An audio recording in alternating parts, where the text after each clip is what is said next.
Ölkə prezidentinin dünənki sərəncamına müvafiq olaraq Gəncədə bu təqaüdə 2 nəfər layiq görülüb. Qeyd edək ki, prezident təqaüdünün məbləği 1.500.000 manatdır. 45 il çoban işləmişəm bu vaxt Xanlar rayonu Qırmızısanlı savxozunda, qoyunçuluq savxozunda.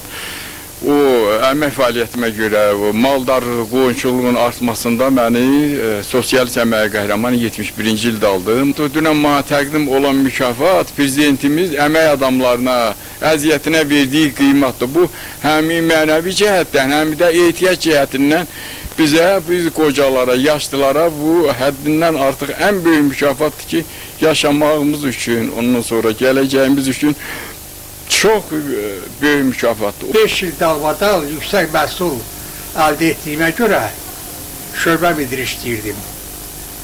O zaman demək ki, nəinki respublikada, dünyada o miqdarda məhsul əldə edən olmamışdı hələ. Ona görə də devlət məni o zaman 50-ci ildə sosialist əmək qəhrəmanına layiq gördü. Elmin, mədəniyyətin, istehsalatın müvafiq sahələrində öz sözünü deyən daha neçə həmvətənlərimiz var. Güman ki, gələcəkdə onların da adı bu siyahıya salınacaq.